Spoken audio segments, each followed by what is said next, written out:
Hello, welcome to Lore Master's Lair. I'm your Lore Master, here today continuing our month of celebration of the Dark Archive. We recently had Gen Con, and ended up with plenty of unexpected information that made me feel better about how I was up this month, honestly. The newly announced Adventure Path is dealing with the hero, which was half of last week's episode. And if you watched my video on the Secret Societies, you realize the description of the villain in that adventure path are the Harbingers of Fate. Those who think the Age of Lost Omens is a mistake and are trying to correct it. But in addition, the AP before that, Gatecrashers, we have had hints the people behind that are aliens. Well, there are plenty of aliens in Pathfinder, each planet being inhabited, and of course much more in Starfinder. However, if we are here today to talk on the occult, then our topic needs to be the group known as the Unseen. First, what are the Unseen?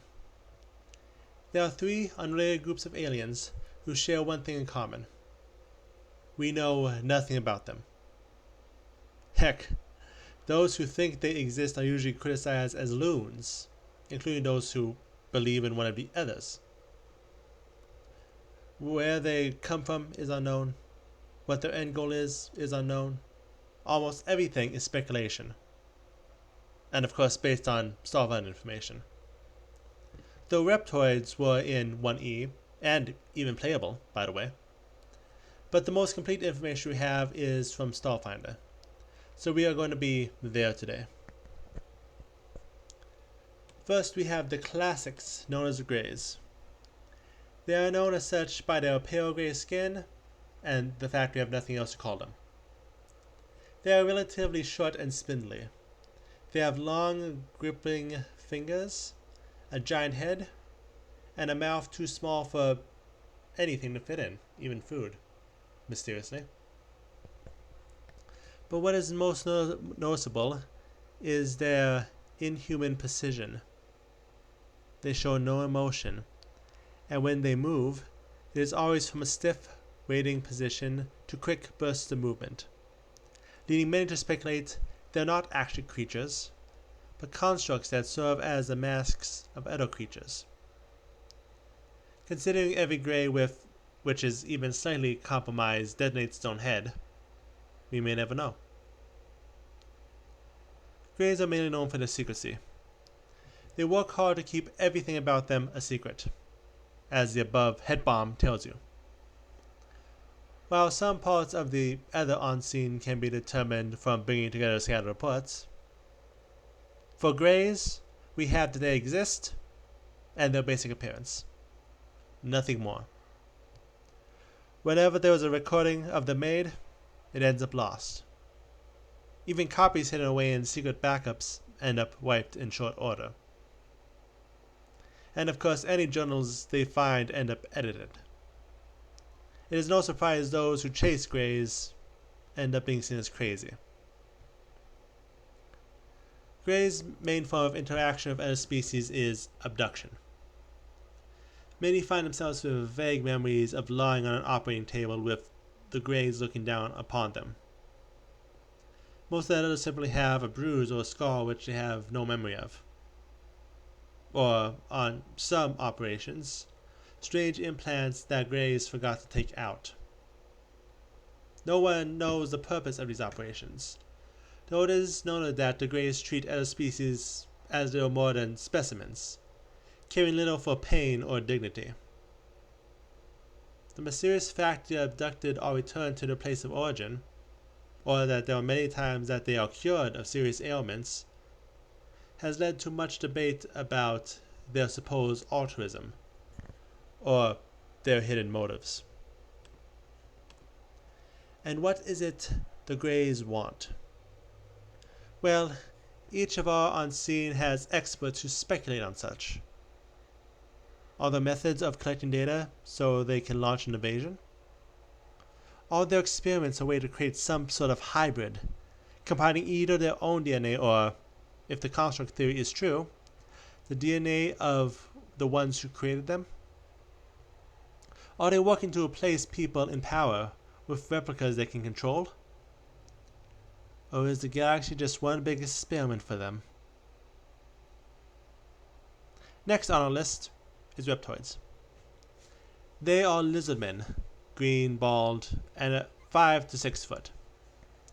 They have 5-fingered hands and 3-toed feet, and claws which work well against modern body armor.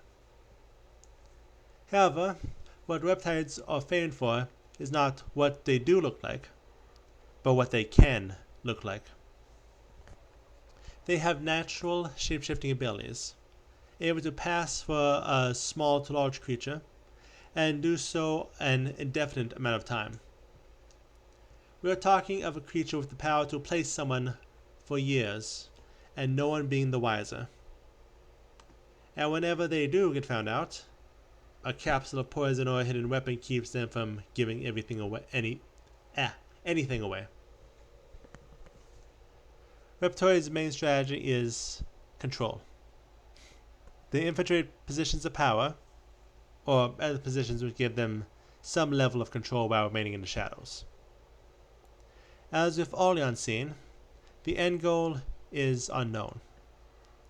And what we have seen is them working to try to collect sky medals, as well as infiltrate any government or police force which might get in their way. Could it be that they wish to take control of every government in the universe? And if so, to what end? All that is known is that they can be anybody, including the person you trust the most. No wonder people who hunt reptoids end up paranoid. So what is the end goal of reptoids? Do they make their living on Absalon Station or Galorian? Or are they from a different planet, not that far from the Pack Worlds? What is their reason for the continued collection of sky metal? And what is it the reptoids truly want? Especially since we have instances of reptoids defecting, them choosing their fake families over their mission. Of course, with these instances, we also have records of the kind of torture such traders go through. Though them being unseen, it's more rumors than records. So what is something they are willing to betray, but heavily punish those who do betray? The only people who might know these questions might just be sitting next to you. And third, we had the Decepsine.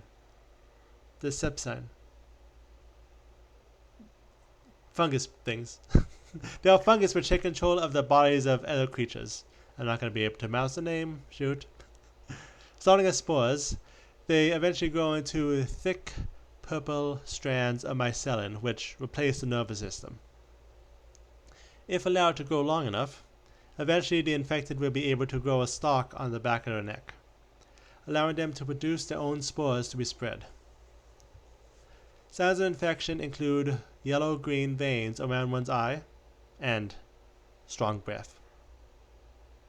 In turn, to hide these, hosts become obsessed with beauty products and biological augmentations, which of course does not really narrow down the pool that much, but it is something to be conscious of. All memories of the infected are copied to allow the infiltrator to live their lives without worries. However, the infection lacks human emotion, or whatever creature emotion, which stops them from reading the emotions correctly. They are aware giving out information on oneself is how most beings communicate, but they cannot weigh these memories, leading to them happily sharing useless information while overlooking information that would have been important to the original. They also remember everything, to the smallest detail, so they can easily blow their cover by giving information on pointless small details no one would pay attention to, much less recall. This is the one idea unseen. We have an idea of what they desire: to spread. Their sole goal is to infect as many people with their spores as possible, in a way that is not that foreign to realize. A propagation of one's own species, mostly mindlessly because thought does not come in until they have replaced the brain. They have been seen trying to do so in multiple ways. There are attempts to infect biological implants for any who purchase them to get infected. There have been attempts to infect the interconnected Barathu, which would allow them to spread rapidly across the planet. There are always rumors of gardens of spores in isolated regions on planets, and of attempts to imitate terrorist attacks to take advantage of their legendary spread. When one spore can lead to irreversible infection, there becomes more vectors of attack than one can possibly imagine. So the last big question is not what the Disepskine, is how I think it's pronounced, want, but where they originally came from. Many researchers on the subject suspect there was a planet, overgrown with fungus somewhere in the vast, and some starfinder somewhere in their naive exploration of the universe stumbled upon the planet, where they became patient zero. There are others who also believe in reptoids, who believe it was just a low-level fungus like Ackleaf's foot, before it interacted with the shape-shifting powers of the reptoids, and became much, much more deadly.